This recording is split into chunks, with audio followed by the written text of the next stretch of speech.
So make sure you read the instructions for these endocrine scenarios, because it will help you to organize information and will make this a lot easier than if you just try to jump right into it. The biggest piece of advice we can give is that, where is this? Number 3, yeah, the third hint. This is a big hint. The scenarios are related to the endocrine system. So make sure that when you're looking through them, you're trying to relate them to the endocrine system. So let's look at this chart on page 9. It goes into page 9 and 10. I want to switch to the board.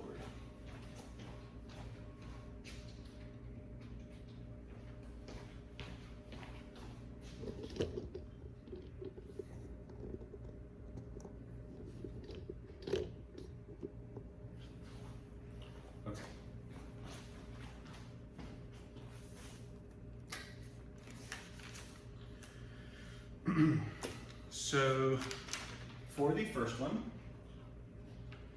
you see it has the action listed. The action is increase cell size and rate of division. You know what I should do first? Show you. In your textbook, at the very end, major regulatory, so this is your McGraw-Hill textbook. I went to Connect, and I'm looking in the table of contents. Down here at the very end of chapter 17, major regulatory hormones of the human body, it will tell you, okay, these are the hormones that regulate blood glucose. It gives you the hormone name, it tells you the source, the primary stimulus for release, the primary target organs, cellular changes, and it does that for every hormone that you will have to do. So I promise every hormone on the chart is in your book. If is in this table specifically, not that table specifically, but in that page. So if you are having trouble finding some of this information, I promise it is in there. So let's just do a couple of these. So increasing cell size and rate of division. That gives you the action. The hormone that does that is growth hormone.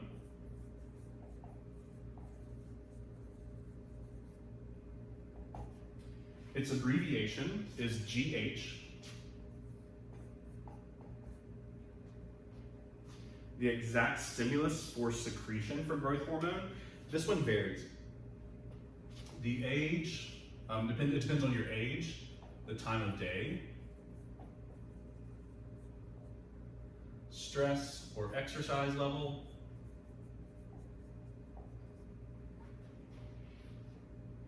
and GHRH. So growth hormone, it does exactly what it says. It stimulates growth.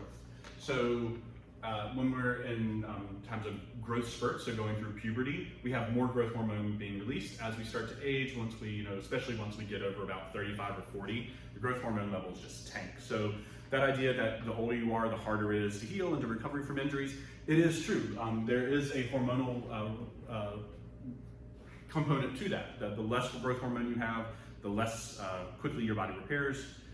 And so age plays a factor, time of day plays a factor, how much stress or exercise you're under, and GHRH. This is growth hormone releasing hormone. So as I was saying earlier about when I was looking at that one learning objective relating the hypothalamus to the anterior pituitary, said that the hypothalamus is full of these releasing and inhibiting hormones. So for growth hormone to be released, you have to have GHRH being secreted first. This comes from the hypothalamus. Growth hormone comes from the anterior pituitary.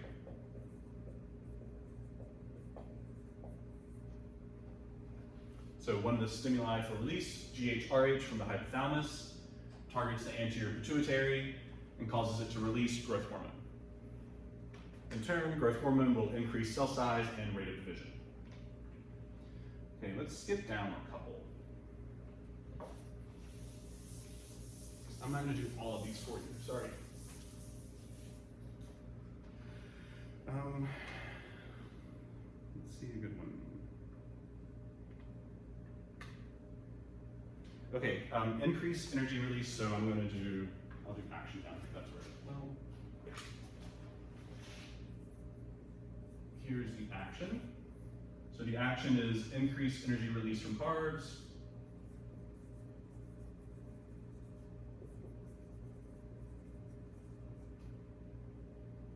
Rate of protein synthesis.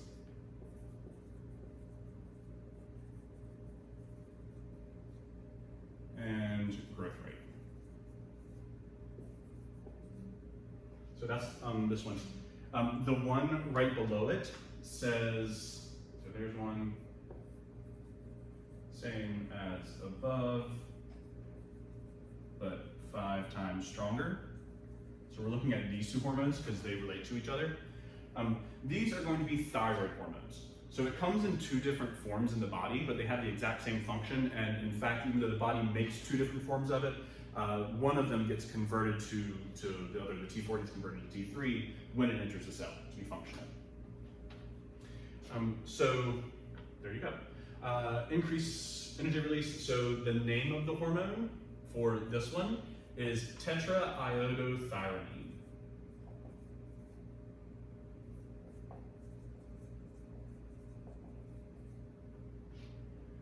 And for the same as above, 5 times stronger, it's triiodothyronine.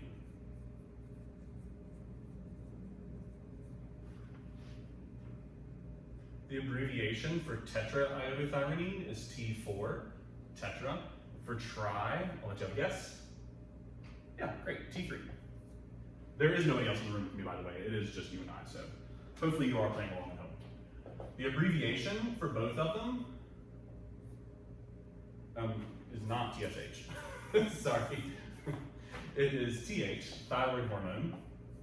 They are both thyroid hormone. Again, the body produces T4 and T3. If you looked at the synthesis and you already know this, sometimes 4 iodines bind, sometimes 3 iodines bind. It just varies. But once it gets to the cell, the T4 is all converted to T3 because it's stronger. And this is being released both from the follicular cells of the thymus. We looked at that histology slide when we did connect the follicular cells of the thymus. So again, thyroid hormone, increasing energy release from carbohydrates, so glucose, increases rate of protein synthesis. So if it's increasing the rate of glucose release or the rate of conversion of glucose into ATP, you want to do something with that. So it's going to increase the rate of proteins that are being made and increase the growth rate. Proteins are structures. So when you're going through puberty, the common example I like to use for males, your vocal cords start to thicken, you start growing hair, well, everybody starts growing hair in new, weird, fun places. And so that hair is from protein. Those vocal cords thickening come from proteins. And so there's a direct example that you have of thyroid hormone working. Okay, let's see if there's some other confusing ones.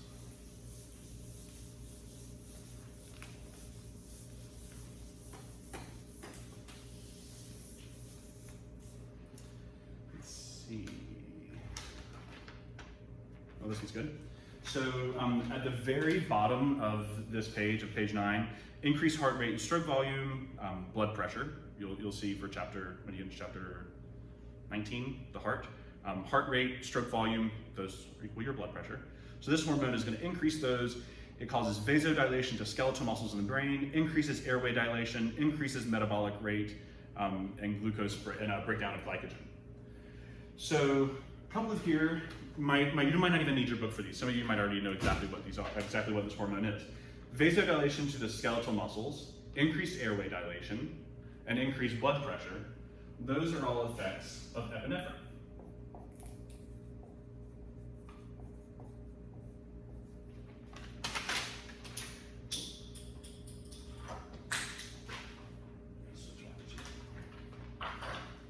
So those are all the results of epinephrine. You can also talk about norepinephrine. It's just a derivative of it. Generally, these are called catecholamines. Okay. So epi, norepi, they're abbreviations, epi, norepi. The exact stimulus for secretion for these is, we're going to call it a neural stimulus. Neural stimulus to be released. And these come from the adrenal medulla. Adrenal medulla. Two L's. Medulla. We looked at the adrenal medulla when we were talking about the 5 different layers. You have the capsule on top, the 3 layers of the cortex, and then the adrenal medulla on the most inside, the deepest layer. And so that adrenal medulla is going to synthesize this hormone as it gets stimulated. Say the sympathetic system is stimulating the release of epinephrine. It will cause its release.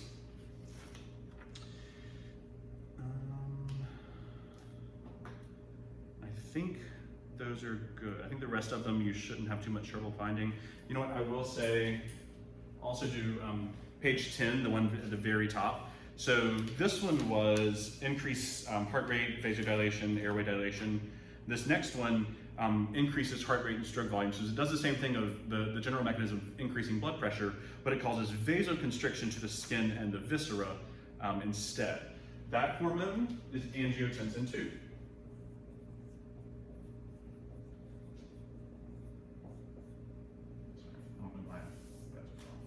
Angiotensin II. Abbreviation ANG2. Its stimulus for release is low blood pressure. And you can say it's coming from the liver, the kidney, and the lungs.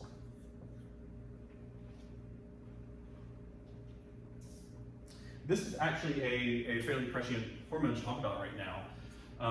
One of the kind of devastating effects of the novel coronavirus is that it causes this cytokine storm, this rush of pro-inflammatory molecules that are trying to fight infections. But what happens is that it basically overacts and it overreacts, and it causes system-wide vasodilation. It causes increased capillary permeability, which starts to decrease blood pressure, puts people into shock. It starts to divert blood volume to weird places. And one of the ways that it does that, one of the ways that it initiates that cytokine storm involves the pathway of activating angiotensin II. So angiotensin II is a hormone that does cause increased blood pressure, but to have angiotensin II activated, it has to go through this whole RAS system. And again, if you've watched the lecture, you've heard this a little bit.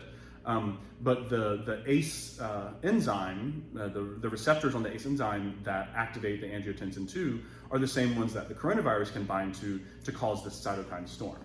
So it's an interesting running right there. The things that we deal with are very real life. That's the things that we learn here. Okay, so that's as far as I'm going to go for lab 1.